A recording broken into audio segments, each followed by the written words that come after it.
Y ya me escucha al otro lado del teléfono José María Rotellar, profesor de la Universidad Francisco de Vitoria y además director del Observatorio Económico de la Universidad Francisco de Vitoria. Profesor Rotellar, ¿cómo estás?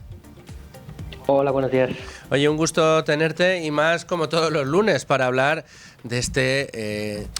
José María, no nos traes nunca buenas noticias. Tenemos que leer ahora en Libre Mercado: el empobrecimiento de España continúa.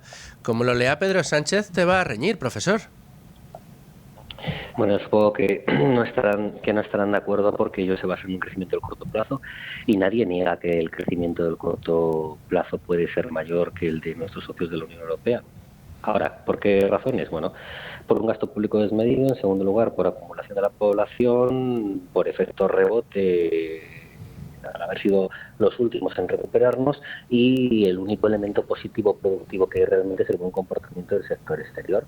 Pero todo ello está basado en unos elementos muy endebles, porque el sector exterior empieza a dar síntomas de ir disminuyendo, debido a que nuestros propios socios, su renta disponible es menor y por tanto nos podrán comprar menos. También, del mismo modo, tendremos menos llegada de turistas y, por otra parte, con el incremento de costes vía impuestos y vía otras cuestiones que se están implantando en España con la política económica del presidente Sánchez, y sube el coste de las empresas y por tanto disminuye nuestra competitividad y somos más caros, nos comprarán menos. En el corto plazo se puede crecer, pero el crecimiento tiene un componente insano y es corto plazo, y esto está haciendo daño a la estructura del medio y largo plazo. Y que somos más pobres es un hecho, primero porque tenemos menos poder adquisitivo debido al encarecimiento de los precios desde hace ya mucho tiempo. En el señor Sánchez se ha disminuido, el IPC ha aumentado en un 20%, y en segundo lugar, eso el IPC, que es la cesta media, posiblemente la cesta de muchos hogares españoles se haya incrementado mucho más. Y en segundo lugar, porque estamos de nuevo por debajo del 90% del PIB per cápita en paridad del poder de compra en comparación con la media de la Unión Europea. Volvemos a ser un país pobre, una economía pobre en ese sentido, desgraciadamente.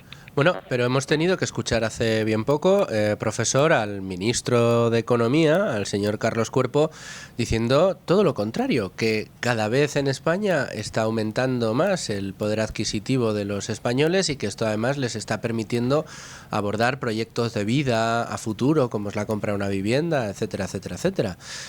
Claro, uno escucha a Cuerpo y le lee a usted, profesor, te lee a ti, José María, y ¿con qué versión nos quedamos? Bueno, pues como los lectores son inteligentes, que lean y que saquen sus propias conclusiones y que elijan quien crean que está más acertado.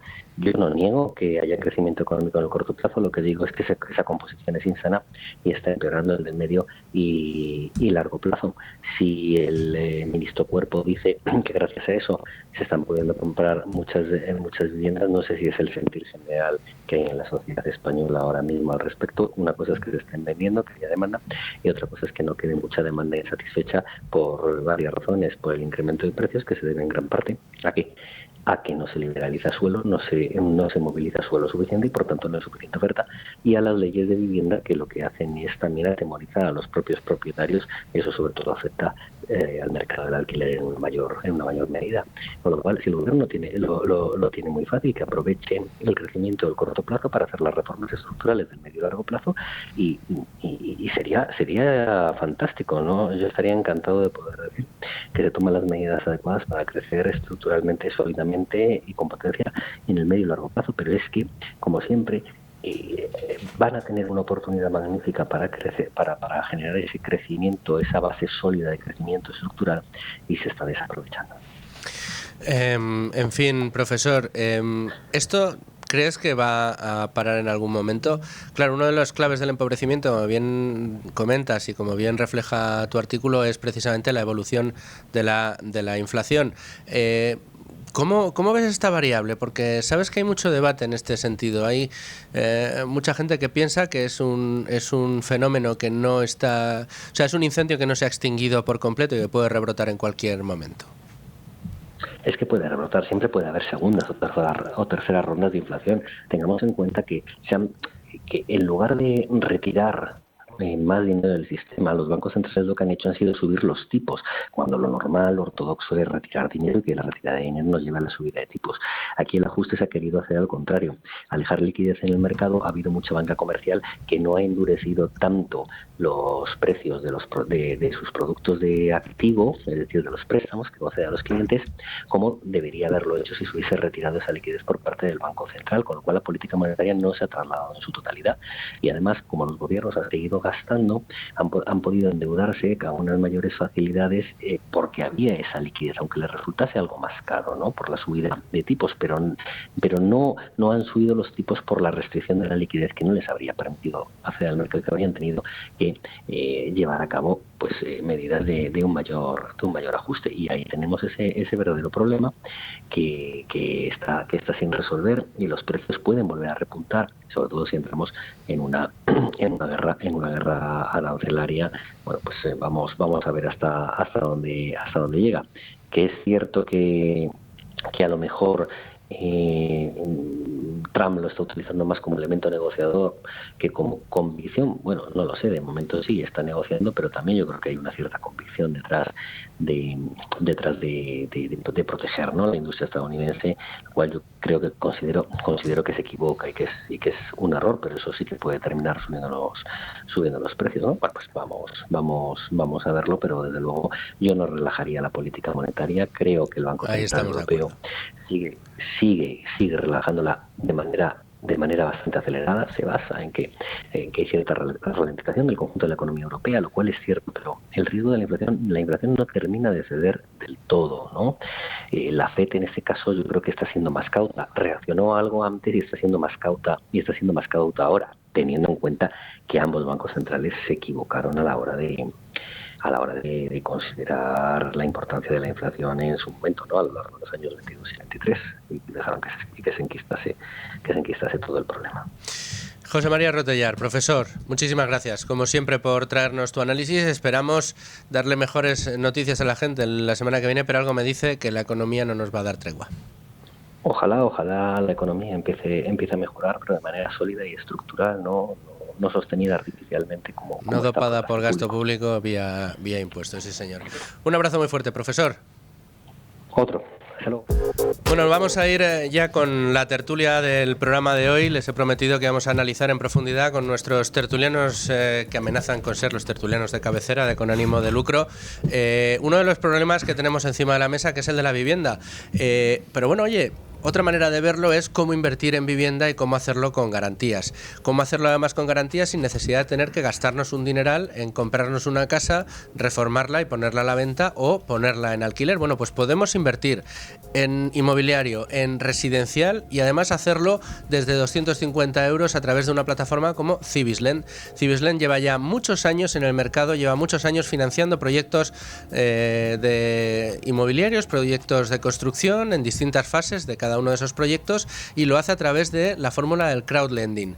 ¿Cómo funciona esto? Bueno, pues muy sencillo. Reúnen a inversores, que puede ser usted uno de ellos, que prestan el dinero al propietario, al promotor, en este caso, al promotor inmobiliario, y cuando termina esa promoción devuelve el dinero y con su rentabilidad a cada uno de los inversores. ¿Qué rentabilidades estamos comentando? Pues entre el 10 y el 13%, en periodos de entre 15 y 20 meses. La verdad es que es una inversión muy fácil de poner en marcha para gente que se quiera exponer al negocio inmobiliario sin la necesidad, como digo, de comprar una casa. Rentabilidades extraordinarias con un riesgo limitado por una garantía, que es la garantía hipotecaria que cubre todas las inversiones de Civislend. ¿Quieren ustedes más información?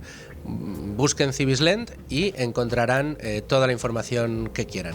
Y ahora sí, nos vamos ya directos a la tertulia.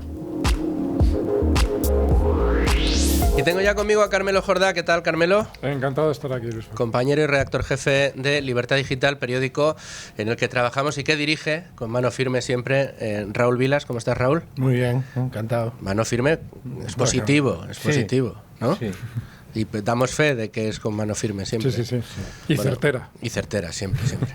con mucho atino. Y diestra. Y diestra, eso también es verdad.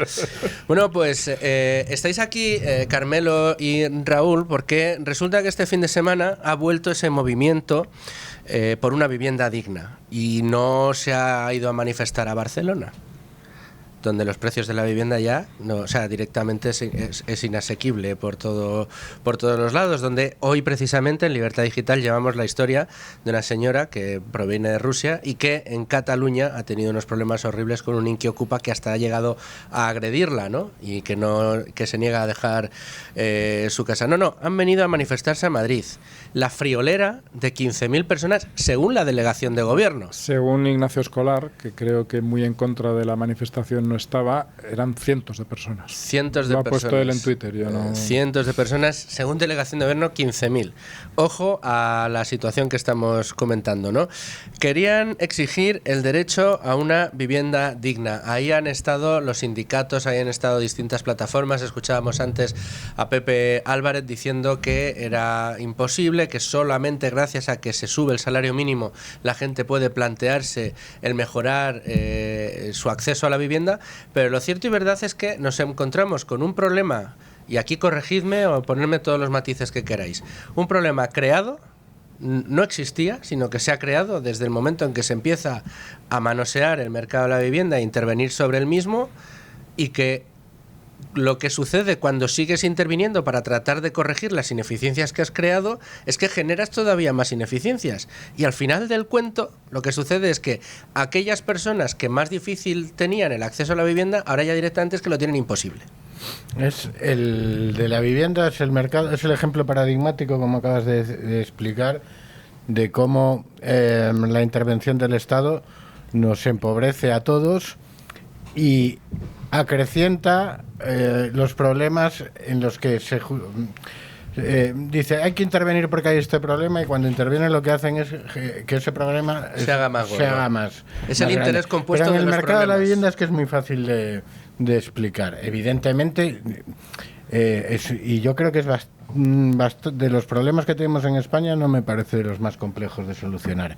Obviamente, pero sí requiere tiempo. Sí. Y además hay cuestiones que no se pueden solucionar. En el centro de Madrid o en el centro de Barcelona cabe la gente que cabe. Y ahí no podemos hacer magia y conseguir que 5 millones de jóvenes puedan vivir en Malasaña. No, eso es imposible. Caben, y el precio va a ser muy alto. Pero, ¿qué determina, si nos fijamos en ya una perspectiva global y más allá del capricho de vivir en el centro de una de las grandes ciudades, ¿qué determina el precio de la vivienda? El valor del suelo. Fundamentalmente el coste de una vivienda es el valor del suelo. Los materiales de construcción y demás también, pero ¿es el suelo un bien escaso? Que es lo que explicaría que sea tan caro. No, en España otra cosa no, pero suelo seguimos teniendo muchísimo suelo a disposición. Incluso en ciudades como seguimos Madrid, teniendo muchos menos habitantes que Alemania, siendo casi el doble de superficie que Alemania. ¿Por qué quién convierte el suelo en un bien escaso? La política, con las leyes que establecen que el suelo es por norma no edificable, excepto donde los políticos de turno, los concejales de urbanismo, te lo permiten. ¿Cómo se podría solucionar, o un primer paso que solucionaría en buena medida el problema? Pues cambiar esa norma, o sea, que sea justo al revés, que todo suelo sea edificable excepto aquel que no lo es. El tema de la vivienda, a mí lo que me llama la atención... Cosa que no propone ningún partido, ¿eh? No, ni Vox. Lo que me llama la atención, o una de las cosas que me llama la atención del problema hoy en día, es que antes, o sea, la izquierda siempre propone soluciones equivocadas.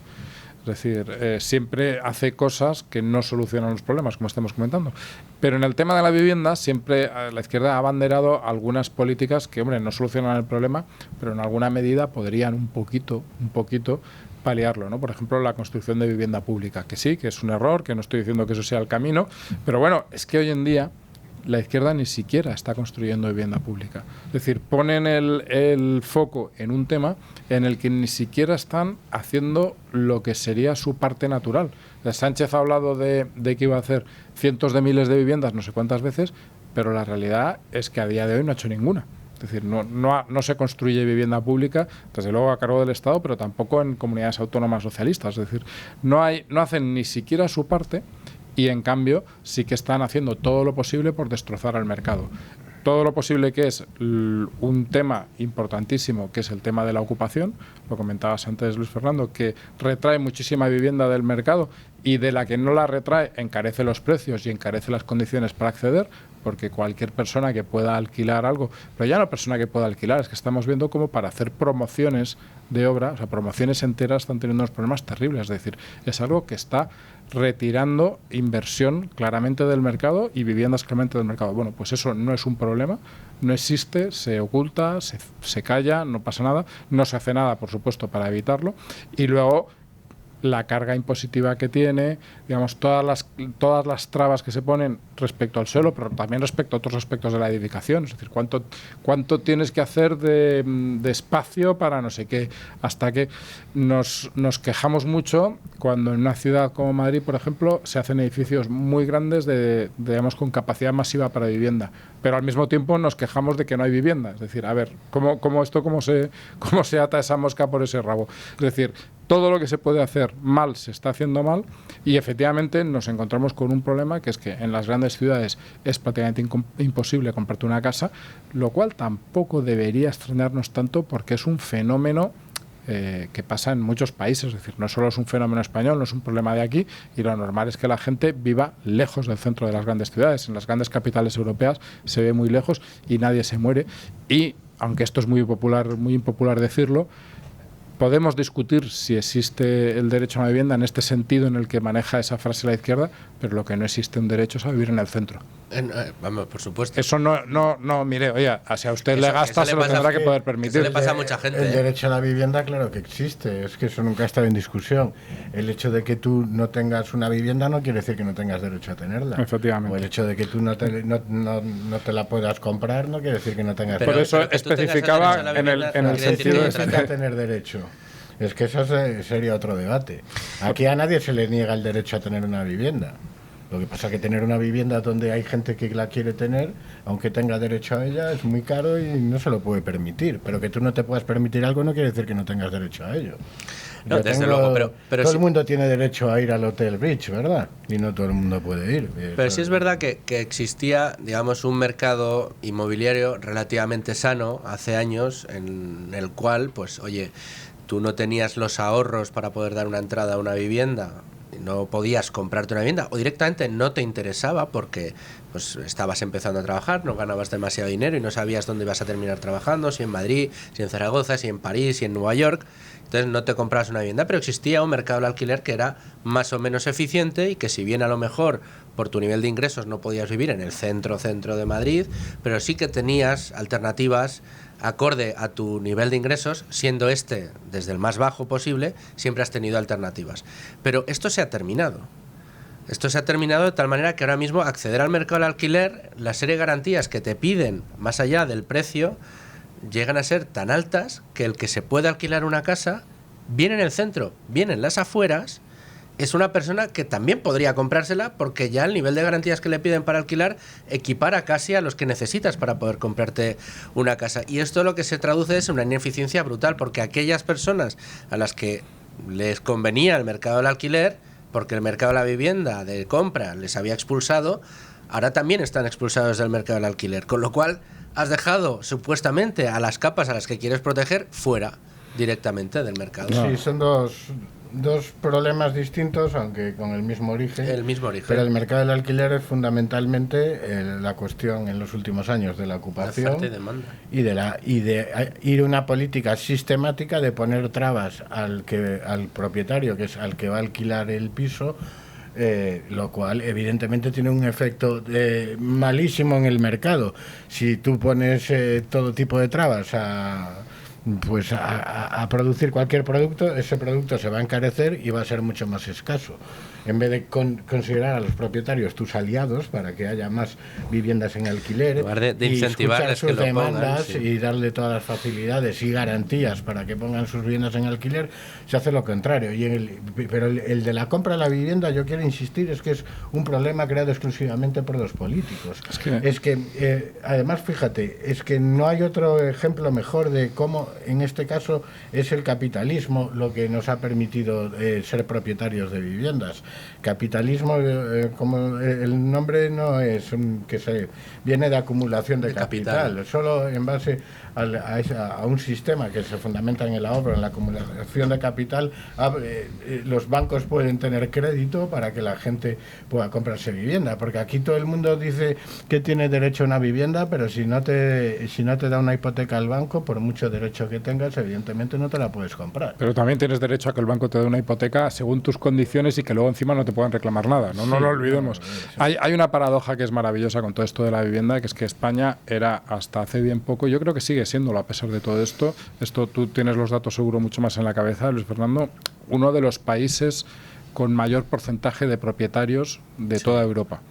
Es decir, aquí en España no ha habido problema de la vivienda, ni ha habido que reivindicar el derecho a una vivienda como una cosa, sino que efectivamente los mecanismos ya imperfectos del mercado que había permitían que la gran mayoría de la población, y desde luego prácticamente toda la clase media, porque no había clase media que no viviese en alquiler, porque eso siempre ha sido como muy contrario a la percepción popular de cómo deben llevarse estas cosas, pues toda esa clase media vivía en sus propias viviendas compradas, pues por supuesto a través de hipotecas, a través de mucho esfuerzo. Hoy en día estamos viendo cómo la gente que llega a esa clase media, es decir, que se incorpora al mercado laboral, efectivamente no pueden comprarse. Pero hoy en día estamos viendo eso después de años de políticas que siempre han sido, incluso en comunidades autónomas que no son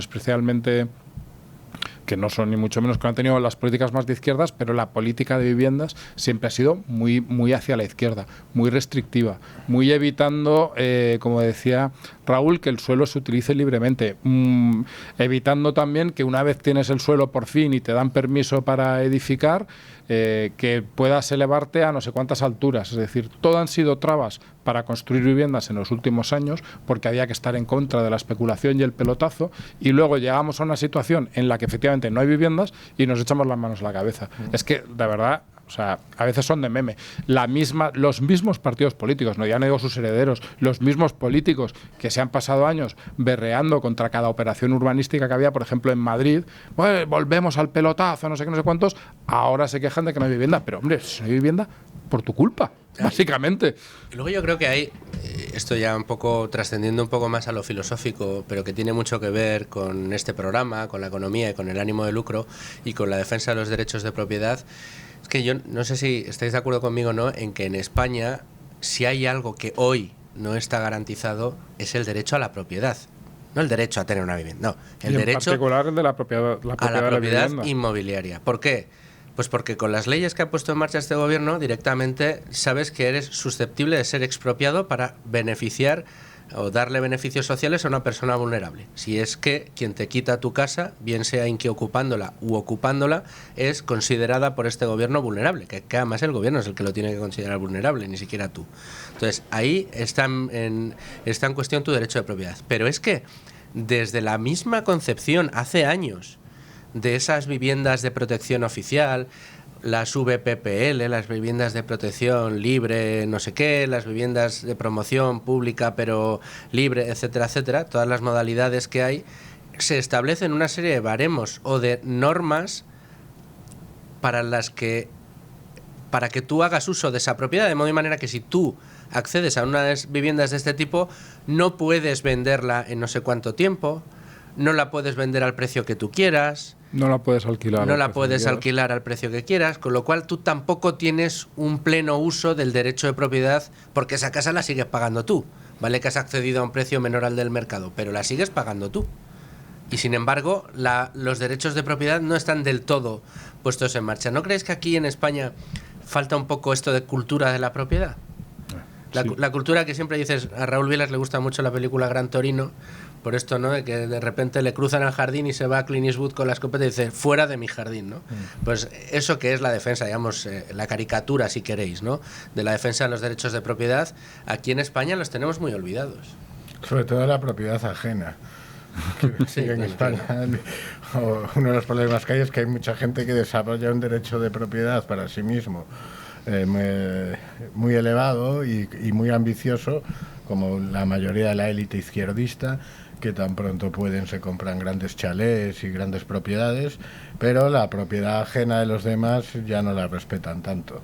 Pero bueno, esto que comentas es verdad que está en el origen del gran problema. Yo no creo que sea necesaria vivienda pública ahora mismo, ni en España. No. Yo creo que liberalizando el suelo ya habría vivienda. Y protegiendo los derechos de entiendo que propiedad. La vivienda pública puede tener su justificación en casos muy específicos, pues por cuestiones más locales o geográficas o por cuestiones históricas, pues por ejemplo en un país como España, en la posguerra, en el que no había iniciativa empresarial de ningún tipo, porque era un país abrasado, pues es normal que en ese caso la Falange, que es el equivalente a la Yolanda Díaz de hoy, pues se hiciesen las famosas casas baratas, porque es que o se hacían esas casas o no se hacían. Pero si tú permites la iniciativa privada y le das suelo, va a haber vivienda, quiero decir, para todos los bolsillos, sin necesidad de que se meta el Estado a hacer viviendas. Evidentemente va a seguir costando mucho más vivir en el centro de las ciudades que en las afueras, pero es que también cuestan más los hoteles buenos que los caros, el solomillo que los filetes y el pescado salvaje que el de criadero. Pero dicho sea todo lo que acabas de decir, que es completamente cierto, no sería necesario y no es tampoco la solución, no deja de ser, yo creo que es descacharrante, que encima estos apóstoles de la vivienda ni siquiera construyan vivienda pública.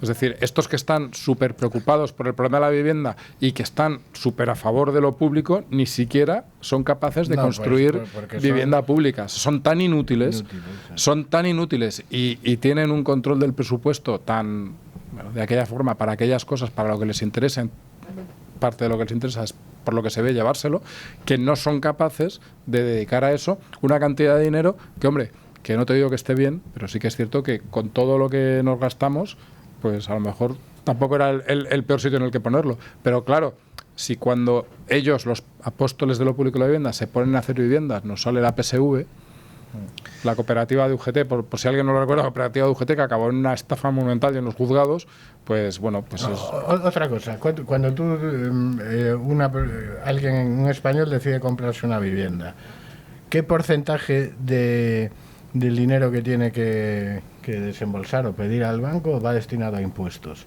Ajá. Bueno, una parte sí, brutal. Aquí ahora 10, estamos ya con solo para arrancar. Con ideicas de crear huchas para jóvenes que resulta que tienen 38 años y son jóvenes.